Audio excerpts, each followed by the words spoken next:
tal? Buenas tardes, yo soy Efraín Gómez de León. Les voy a hablar un poco de las enfermedades respiratorias, metabólicas y neurológicas. Sí, empezamos por el asma. Sí, el asma, ¿qué es el asma? Dice, es una enfermedad del aparato respiratorio que se caracteriza por una respiración difícil, tienen toda sensación de ahogo y ruidos sibilantes en el pecho. Sí, su etiología es el asma es bronquial, es común en las personas jóvenes con una historia clínica de catarros. Su clasificación viene en leve, moderada y graves, y severas, perdón.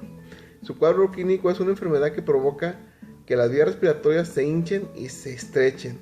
Esto lo que hace que se presenten sibilancias, dificultad para respirar, opresión en el pecho y tos.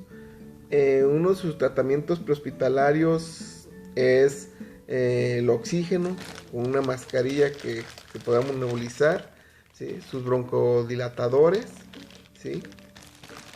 Como puede ser el subatomol, el Conviven, que es el bromuro de dipratopio, y su función consiste en aumentar el diámetro bronquio, dilatas lo que viene siendo sus bronquios para que pueda respirar bien. Enseguida pasamos con un poco de la laringotraquitis. ¿Sí? La laringotraquitis, ¿qué es? Es una enfermedad respiratoria aguda de inicio súbito de presentación en edad pediátrica. Se caracteriza por tos traqueal, estridor, laringo inspiratorio y disfonía. Estos datos clínicos conforman la tríada característica de la enfermedad. Su etiología es una bacteria, es poco frecuente, la etiología del Krupp, del espasmódico, que no se conoce muy bien. Su clasificación igualmente es leve, moderada, severa. Su cuadro clínico es disfonía y afónica, tos, dolor retroesternal con sensación de opresión y de tipo punzante.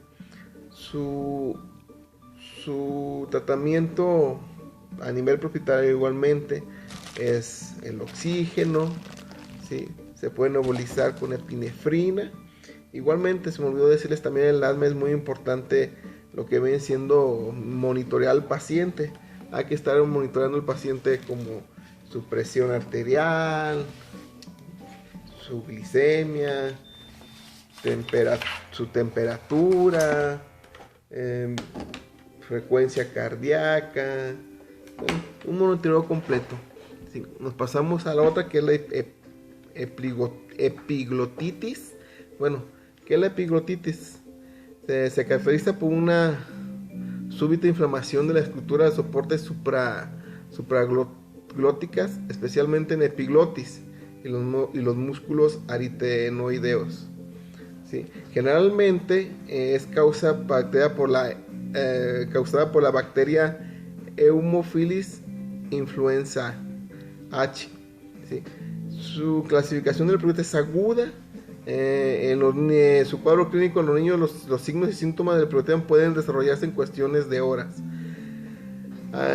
Su tratamiento a nivel prehospitalario, pues igual, una mascarilla con reservorio, ¿sí? Para administrar oxígeno. Lógicamente tiene que ser en altas concentraciones para que sus pulmones de la persona actúen normalmente y tengan un buen funcionamiento. ¿Sí? Nos pasamos a la otra, que viene siendo la bronquiolitis. Es una enfermedad infecciosa aguda e inflamatoria del tracto respiratorio superior e inferior, que resulta en obstrucción de las vías aéreas pequeñas en los pequeños bronquiolos. Su etiología es principal causa de hospitalización de los lactantes menores de un año. El agente etiólico más frecuente es el virus respiratorio sincicial, que aparece en los brotes epidémicos durante los meses de frío. Su clasificación leve, moderada y grave. Su cuadro clínico, el virus sincitial respiratorio, es un agente etiológico importante en infecciones respiratorias en lactantes en la primera infancia. Su tratamiento a nivel prehospitalario igualmente, oxigenoterapia para ayudar a respirar al bebé, se puede nebulizar con adrenalina, ¿sí? En los niños mayores de 6 años puedes ayudarle el subatomol inhalado, ¿sí? Dilata bien sus vías aéreas. Igualmente, como en todos los casos, que que vamos a estarle hablando aquí. El monitoreo es muy importante, igualmente sus signos vitales, la A, la B, la C, la E y la E. Entonces, sí, igualmente, temperatura, signos, presión, lo que son sus signos vitales. Nos pasamos a la neumonía. ¿Sí? ¿La neumonía qué es? La neumonía es una inflamación de los pulmones causada por una infección de un virus o una bacteria que se caracteriza por la presencia de fiebre alta, escalofríos, dolor intenso en el costado afectado del tórax, tos. ¿Sí? El virus respiratorio inicial es un agente viral más frecuente en las neumonías infantiles. Es frecuente hasta el 40%. ¿Sí? La neumonía, sea de etiología mixta, viral o bacteriana. Su clasificación viene en síndrome típico y síndrome atípico. Su cuadro clínico es pues, la tos seca, dolor torácico menos intenso. En algunos pacientes pueden tener síntomas digestivos leves como náuseas, vómito y diarrea. ¿Sí? Su tratamiento a nivel prehospitalario, igualmente el oxígeno, ¿sí? Sus signos vitales, hay que analizar al paciente. ¿Sí? Nos pasamos a otras que ya son las urgencias metabólicas, siendo la diabetes mellizos. ¿Qué es la diabetes mellizos? Es un grupo de alteraciones metabólicas que se caracteriza por la hiperglicemia crónica debida a un defecto de secreción de la insulina, a un defecto de la acción de la misma o ambas. Además de la hiperglicemia coexistente alteraciones de las grasas de las proteínas. Su etiología es, la diabetes mellitus tipo 1 es una enfermedad autoinmune. Esto quiere decir que el fallo original está en nuestro sistema inmunitario, cuya función principal es defendernos de lo extraño. A que esta enfermedad reconoce erróneamente como un ajeno, un tejido propio y lo destruye.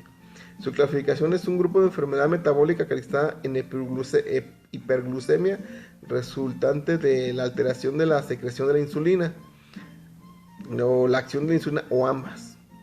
Su cuadro clínico aumenta la frecuencia urinaria, sed, hambre y baja de peso inexplicable.